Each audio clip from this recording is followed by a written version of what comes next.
What's up, guys? This is CSB, and today I'm doing something a little different. I'm going to start a new series. It's going to be Messin' with Calcs, where basically we're going to go in and look at unused or interesting Pokemon that, you know, while they might not be competitive, they're fun, and they can cause some problems for some of the meta. So again, as a disclaimer, I would not recommend using any of these Pokemon, particularly in competitive events like Premier Challenges or anything like that, because they're probably not going to be very good. But if you're just messing around or want to do stuff on the ladder, stuff like that, these could be fun. So first up, we have Sunflora, the sunflower Pokemon.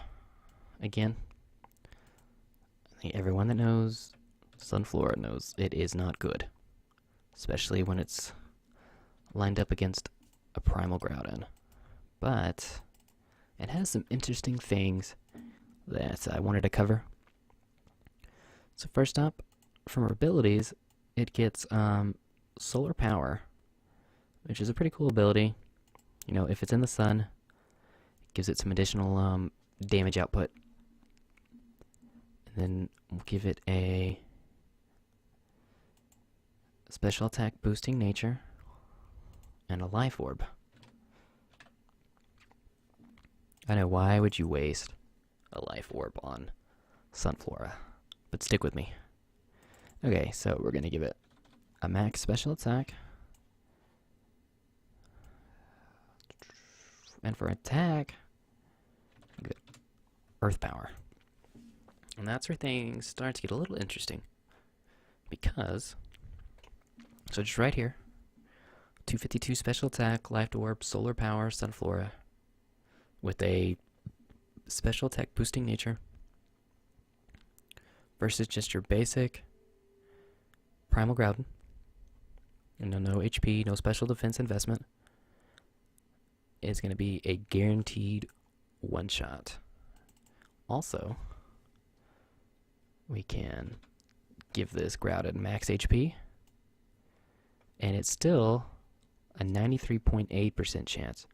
So pretty high to one-shot. Usually when you're doing calcs for like Special Groudon and you're worried about the mirror match for opposing Special Groudons, by giving it like a 156 or so investment into special defense, usually you can survive an Earth Power. And that's something you'll see a lot. 156 up to 160.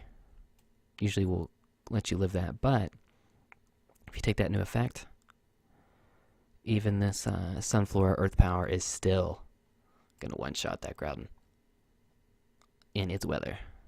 The more you go up from that, your chances drop. Let's see, So, if it was a max bulky Groudon, that's still a two-shot, which generally you're not going to see that kind of Groudon. Alright, so next up, we will look at Kyogre, which, to be fair, the Calcs don't look nearly as good against Kyogre. But anyway, for Sunflora, we will give it Grass Knot and Leaf Storm. So it gives us two options. Oh, let's change that level. Level 50.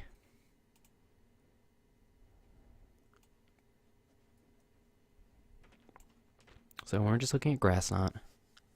Grass Knot against a non-bulky Kyogre, which, to preface this, it's not one you're generally going to see, but against a non-bulky Kyogre, that's a 75% chance to one-shot. And then Leaf Storm is a guaranteed one-shot. Now, obviously, you're not going to see a lot of non-bulky Kyogre. Generally, somewhere in the ballpark of like 150 or so. So that changes that Leaf Storm into a 62% chance to one-shot, and the Grass Knot into an 18.8. So again, not quite as good, but it's something. Just to keep in mind. And this is in the rain as well, so. An interesting fact, well I say interesting, but Sunflora's speed is awful. Its base speed of 50. Well, I mean, it's a base speed of 30, but at level 50, it's a speed of 50. So just keep that in mind if you were going to use Sunflora. Pretty much have to be in Trick Room. Even if with a Tailwind, you're still going to be slower than a max speed Primal. Alright, next up we have Greninja. Now I know Greninja is not an unknown quantity. Everyone knows who Greninja is. But it's really not a Pokemon we see a whole lot of in the current meta. I mean, every now and then you'll run across one, but not a whole bunch. So we're going to make our Greninja 252 attack with a attack boosting nature. Its ability, Core Salute Protein. You don't really want it to be anything else. And we'll give it a Life Orb for that extra damage output.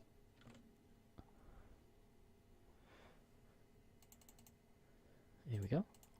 Okay, so if we're going up against Primal Groudon, I mean, that's not a great matchup for us because of our typing and everything like that, but because of things like Rayquaza and things like that,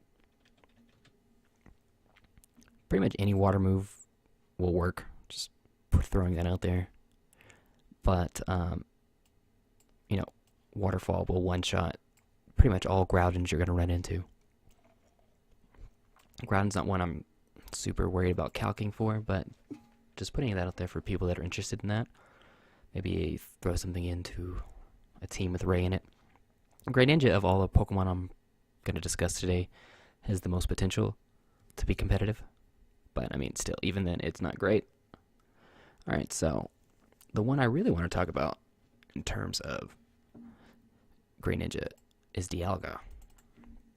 Now, I don't know about you, but personally, Dialga always gives me fits. Like, I'm never ready for Dialga. But an interesting point with Greninja is because of Protein, you know, all of its attacks are stab moves. So, using our max attack, Protein, Life Orb, attack boosting nature, Greninja, Low Kick is a one-shot against a non-bulky Dialga. Now, it even goes up if you, even to a more bulky version, that's still a good shot, 81%. That's at max HP, which again, you're not really going to see a lot of that, but even with max defense, it's still a 62.5% chance to one-shot. So generally, again, you're not going to see a whole lot of those types that are just ridiculously bulky, but it's an interesting note that you can one-shot those. Also, if you'll take note to the speed, you're really fast, so that's an advantage. Next up is Mega King. Everyone knows all about Mega King. You're going to one-shot Mega King with this low kick all the time because you're not going to see a bulky Kangaskhan. That's just, it's not what they do. And you're going to be faster. Usually whenever I've used Greninja and it's worked to its best potential, it's worked very well with a Talonflame or a Crobat. Basically a Pokemon with Quick Guard. So you can prevent that fake out from happening because if they do get the fake out on, Greninja is going to take a ton. Because it is the definition of a glass cannon. I mean, you can also run Protect and circumvent that fake out and everything like that. But, you know, it usually works well to get the jump on people first turn, knock out that Kangaskhan. Next up, we will look at Xerneas.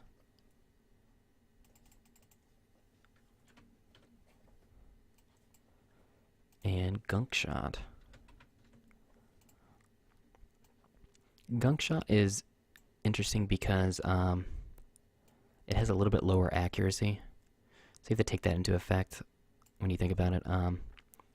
But generally, whenever you see Xerneas, they're not a lot of defensive investment. Usually it's speed, special attack, things like that. So, and even if they are invested, sometimes it's usually in like special attack or something.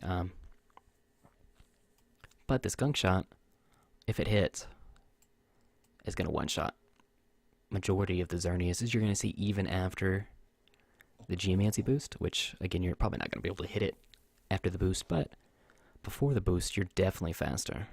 So that's something to keep in mind. Again, shaky accuracy, so take that into consideration. Alright, next up we have, against Salamence, Mega Salamence.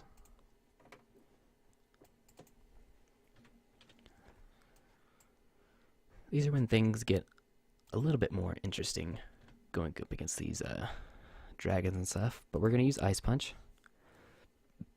If it's against the Salamence, generally you're going to be intimidated.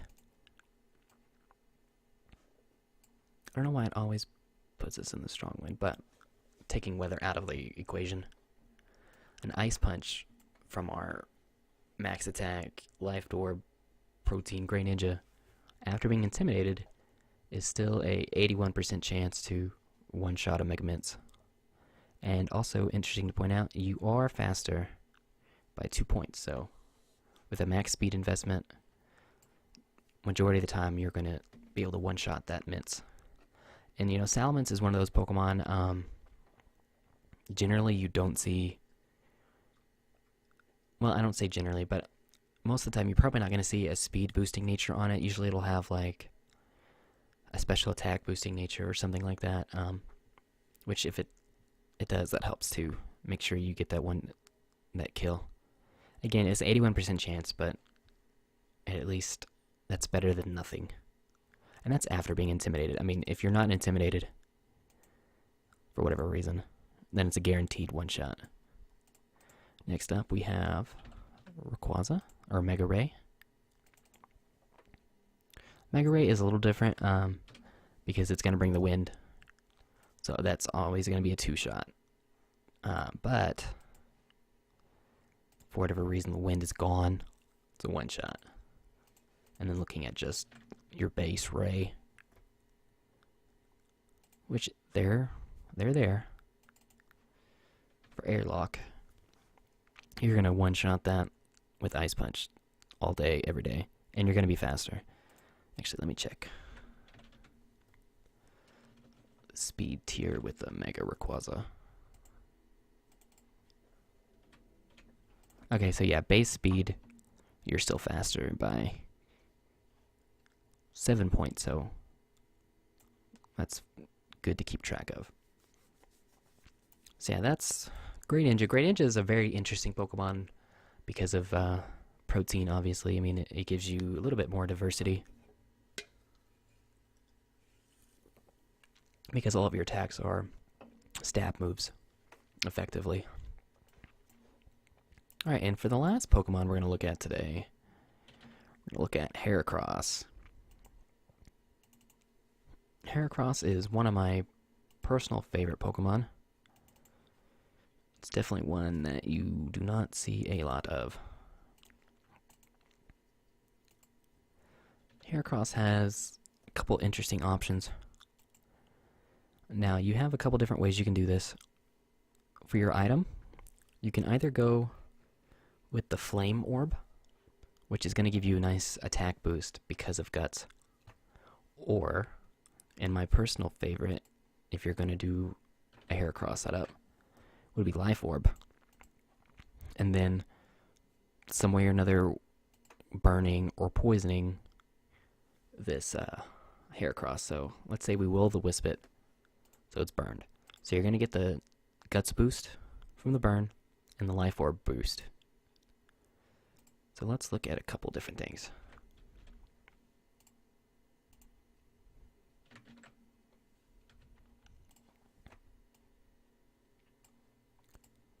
And let's go up against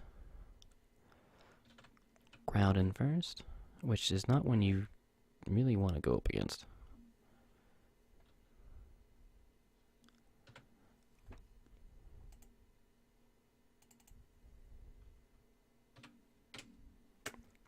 So that low kick will be,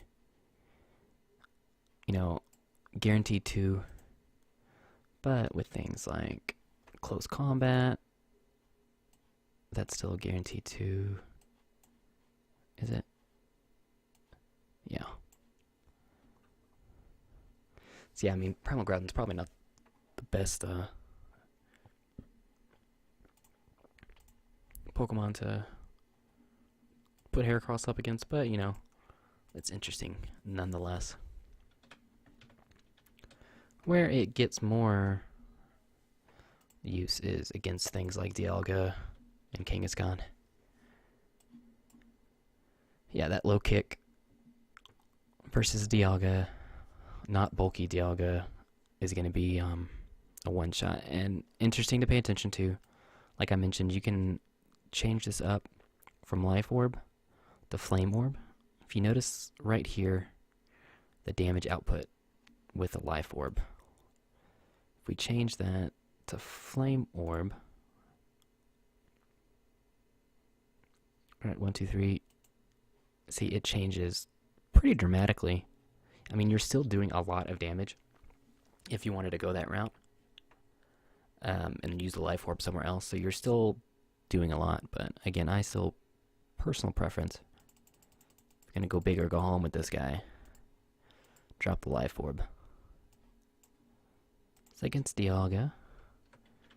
Kang's going to be pretty much the same thing. You're always going to one-shot that by a pretty significant margin. Going up against Xerneas, low kick will not be the option, but because you're burned, Facade has gives you a little boost. It does do more damage, so you've got a 12% chance to one-shot that Xerneas with Facade.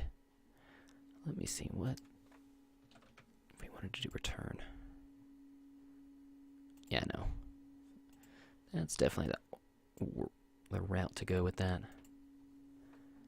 And also, you have an advantage of, because of Heracross's typing being bug, you get a little bit more coverage. So something like Mega Horn. If you're going up against like a Mewtwo, just go up against your basic Mewtwo. You're gonna obliterate Mewtwo with like Mega Horn. Also, interesting note, it's Cresselia. Let's go with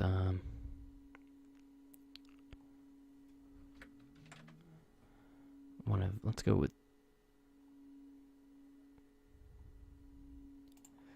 that one. So he should be, yeah, pretty bulky. That Mega Horn, which will be super effective, is just going to, I don't know why it always does Strong Wind, but yeah, it's just gonna blow Cresselia out of the water. So that's a fun note to know. Because another thing to pay attention to is Cresselia's speed. It's not fast. I mean, it's pretty slow. So you have to keep that in mind. But yeah, anyway. So that's all I've got for y'all today. Let me know what y'all think down in the comments. If this is something y'all like and want to see more of, then we'll keep it up with some more interesting Pokemon. Try to do this probably once a week. I'll get a schedule more locked down and everything. But yeah, that's it, You can find me on all the social media stuff and all that good stuff. All these damage calculations were done through Pokemon Showdown's damage calculator. Just throw that out there.